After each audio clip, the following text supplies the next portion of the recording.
Siemano, z tej strony Czerwony Gościa, to nowa seria na moim kanale Zagrajmy w Horace. Jest to gra, która była kiedyś rozdawana na Epiku i nigdzie nie ma gameplayu polskiego przynajmniej na YouTubie. To jest jakaś recenzja, ale to nie to samo. Więc będzie gameplay krok po kroku i zagramy w nogę. Wy nie zauważyliście, mam tutaj już wcześniej gameplay 5 minut zagrane, a to dlatego, ponieważ nagrywam wcześniej materiał, a już go nagrałem, to muzyka chyba była za głośna i nie słychać było mojego głosu. Teraz trochę ściszyłem, efektów też ściszyłem, więc prawdopodobnie dziś nie słychać. No to zaczynamy od nowego. To będę już wiedział, ale załóżmy, że wy nie wiecie, o czym to jest.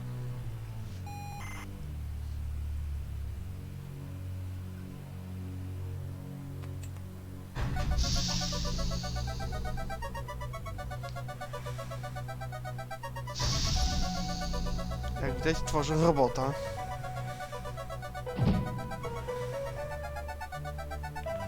I gra będzie utrzymywana w retro stylu.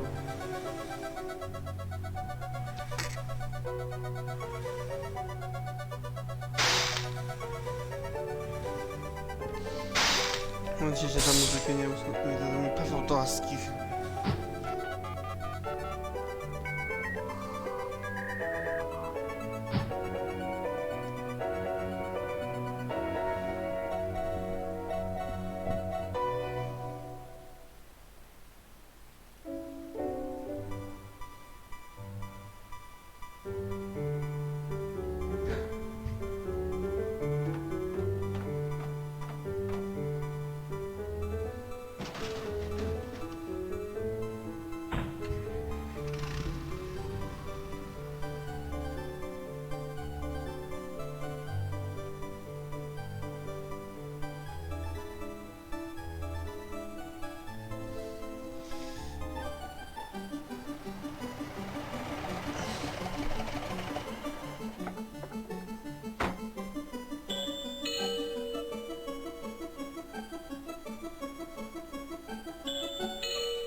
No i tu mamy teraz samouczek tego.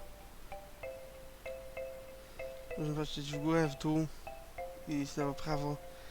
Jak nie wiecie, o co chodzi, to jesteśmy robotem, który ma się stać człowiekiem czegoś, tak? I jesteśmy w nowej rodzinie. And so, I was born. The first people I remember seeing were the old man, the old lady, and their daughter, Heather.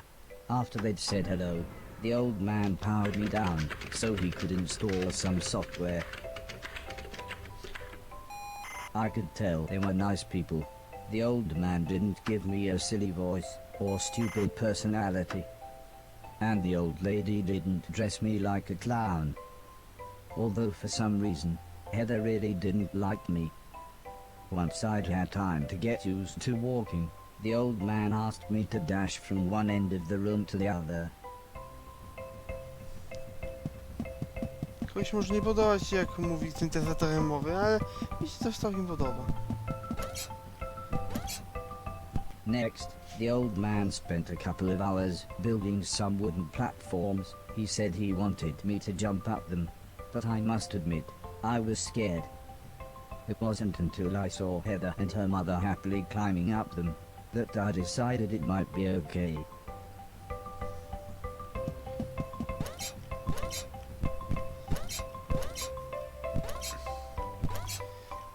Ja już trochę znam ten samouczek, więc... The old man then rearranged the platforms. He told me to try to reach the other end of the room without touching the floor. Heather said the floor's made of lava, but when I smiled at her, she just frowned and looked away. The old lady arranged some pillows and blankets. She said it was in case I fell, but I think she just wanted it to look more like lava.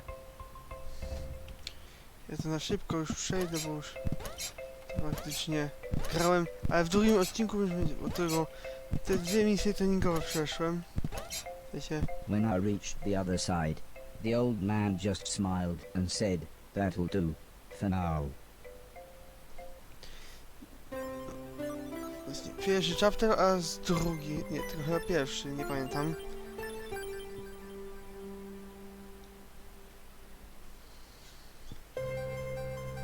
I trochę to minie, ale mówię wam, później będzie lepiej.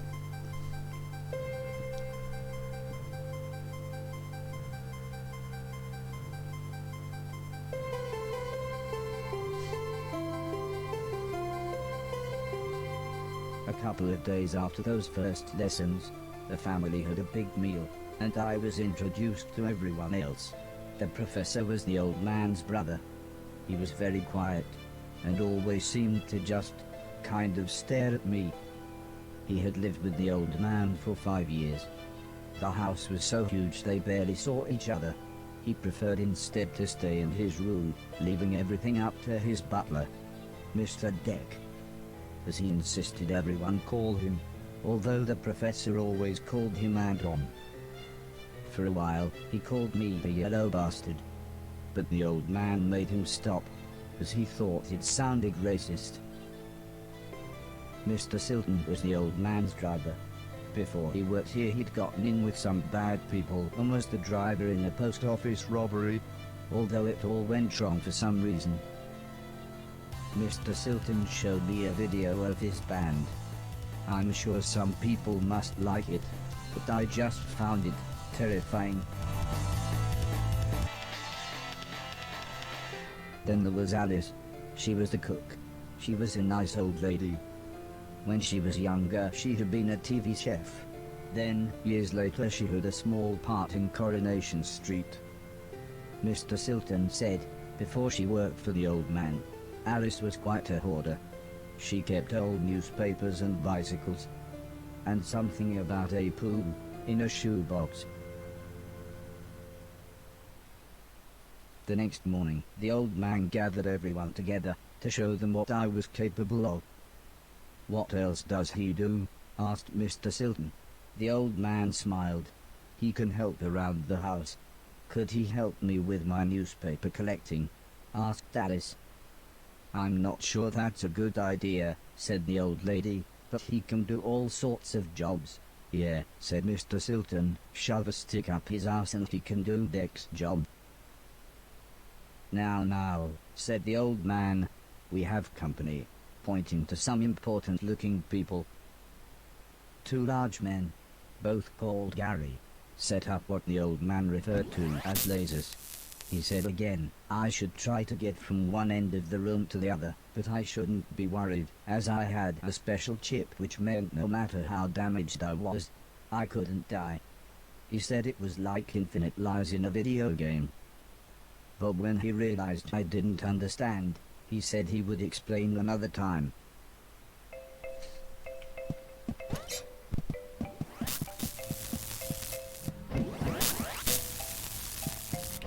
Nie wygląda jakby to była gra dla dzieci, ale bardziej jest dojrzała, w fabułą. Nie wiem co mnie jeszcze czeka.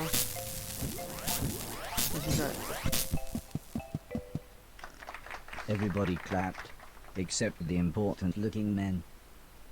"Not exactly a cold, calculated killer, is it?" said the man in black. The man in grey laughed. "What kind of artificial intelligence was that?" he asked. "Move right, unless there's something in the way." Okay, said the old man. He turned to me and whispered, "They're going to make it quite a bit tougher, but I'm sure you'll be fine."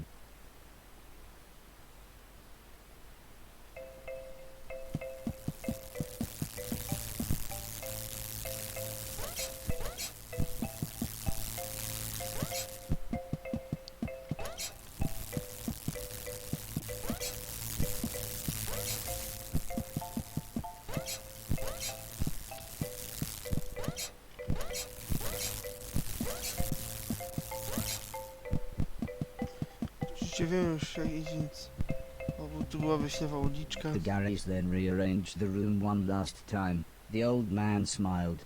Now, there's no need to look so glum," he said. "I'm still happy with everything you've done today. So this time, I was determined to do him proud."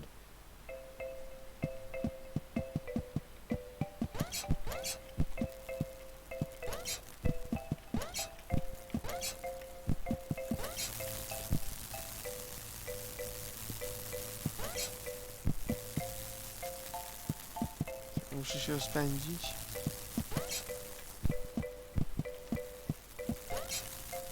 Ja.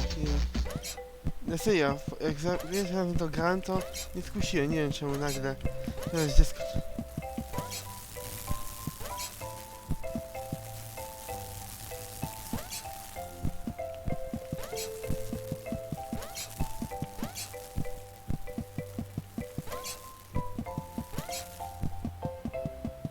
The old man's friends actually seemed quite happy when I made it through. We might have a winner after all, said the man in black. It's no Killbot 3000, but you can almost see the fire in its eyes. A couple of days later, the old lady said she had a surprise for me. My own room. She also wanted to play me some music. I wasn't sure after what Mr. Silton had shown me.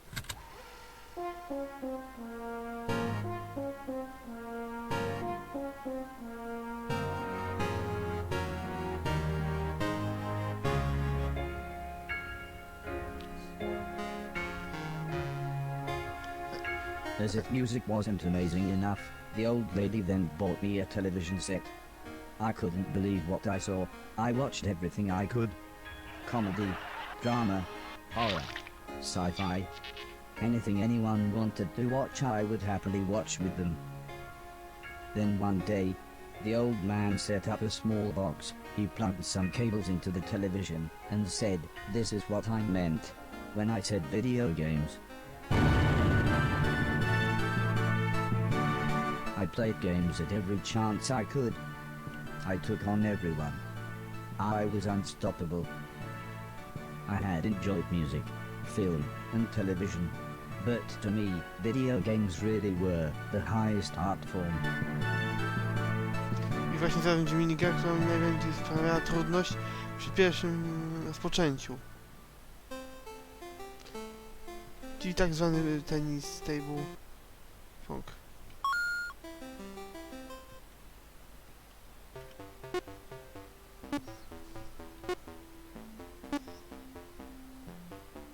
Może tym razem, jak już w to grałem, miałem więcej doświadczenia.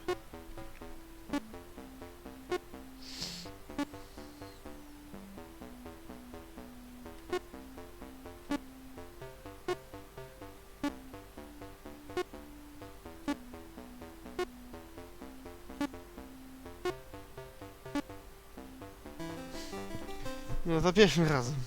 Bez skuchy. Heather's birthday was a couple of months later. Her mum and dad had bought her a camera and arranged a day out by the sea so that Heather could take some photos, although I really don't think she wanted any pictures of me. When the old man asked the professor if he wanted to go, he frowned and said, "I can't believe you want to spend time with that thing. It could destroy the world." I wasn't sure what he meant, but the old man just smiled and said, "That's what you said about the Game Boy.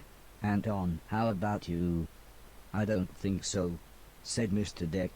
"The last time I got in that car, Barry crashed us into a branch at Woolworths.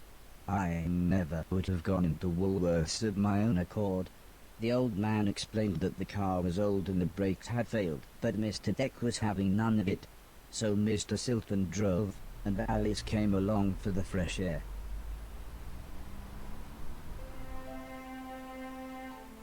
I enjoyed being outside. Although, the old lady kept telling me to be careful of the rickety old walkways. It felt like she was telling me off, but I think she was just concerned.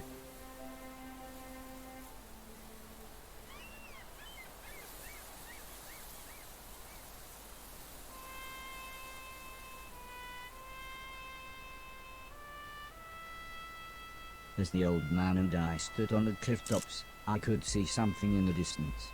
I wasn't sure what it was, so I asked the old man. He said it was a battleship that had sunk in the 1940s. But he looked so sad when he spoke about war.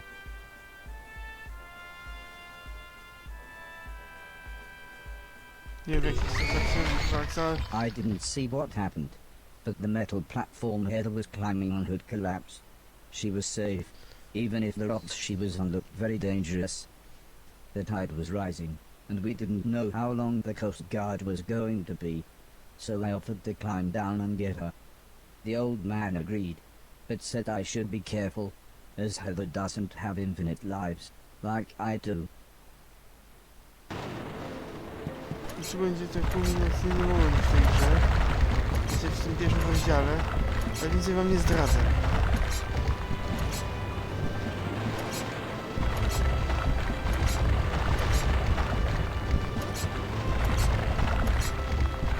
Nie pamiętam tego momentu. Heather was unconscious, and her leg was broken, so I picked her up as gently as I could. I decided it would be best if I didn't run the rest of the way.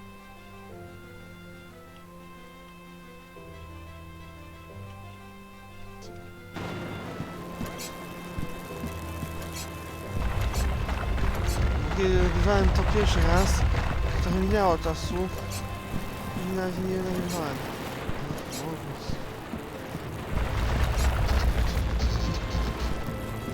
Jezu, dla mnie w tą... nagle.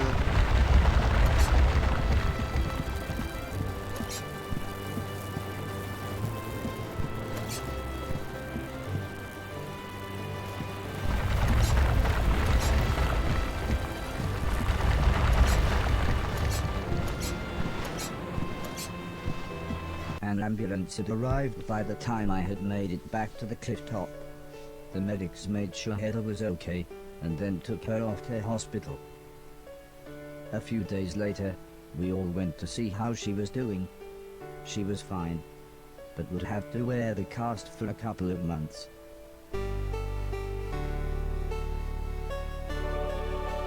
I wreszcie go polubiła. Bo uratował życie. Każdy tak może robić. Jak przeświadczuje życie. A potem zdrada i tym podobne. Wcześniej. To fałszywa przyjaźń.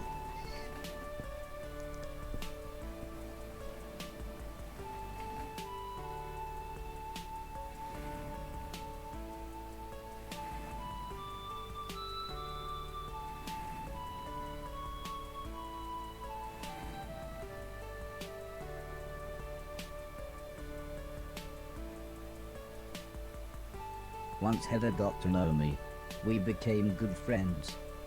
We enjoyed the same films and TV. She was also annoyingly good at some of my favorite games. After a while, she became very interested in how I worked. Soon she knew as much about me as the old man did, if not more.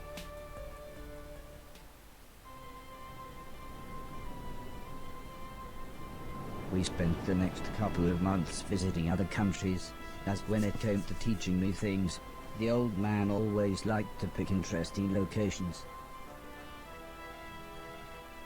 He had explained the basics of mathematics to me at the Great Pyramid of Egypt. Taught me history in the dead of night, surrounded by mysterious giant stones. And even showed me science in action high up in a hot air balloon. This is why I was surprised when the old man took me to a restaurant. It was nice, but it seemed very somber compared to the previous grand locations. He said he just wanted to chat, and this was nice and quiet. Plus it was his favorite place to eat. We talked about life, the universe, Douglas Adams, everything really. When I asked him why were we here, why did we exist, he just smiled and said, life is like a game, just don't expect to be finished anytime soon.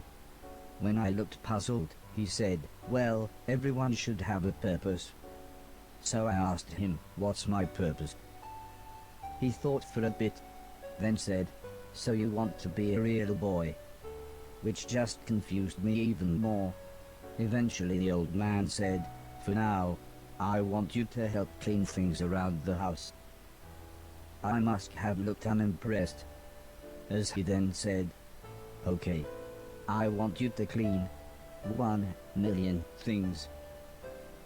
It didn't sound like the meaning of life, but I suppose you've got to start somewhere. No i tu się zacznie drugi rozdział, który zrobię w następnym odcinku. Mam nadzieję, że głos tym razem będzie lepiej słyszalny niż w poprzednim nagraniu. The next day, the old man said he wanted to install some more software, so he powered me down. When I came to, he said Mr. Silton had a joke for me, and that I should pull his finger. I don't think I got the joke, so the old man powered me down again. This time when I pulled Mr. Silton's finger, I got the joke, but it wasn't very funny. The old man then explained that he had installed a special chip which allowed me to clean away anything that was broken. He said it also tells me how many things are nearby, and how many smaller things are in a bigger thing. It all sounded very complicated, but he said all I really had to do was pause, and it would bring up all the information I needed. He then said he wanted me to find and clean all of the items in the room.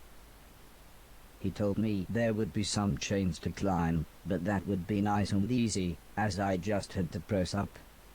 He then finished by saying, when I had collected all the items, I should come back here. Dziękuję za oglądanie dzisiejszego odcinka, mam nadzieję, że się spodobał. Dajcie znać, czy głos daje słychać i że jest dobry, nadaje się. Jakiś nagram kolejny odcinek, to zobaczymy, czy będzie miał dużo wyświetleń. Dzięki za oglądanie, na razie i pa.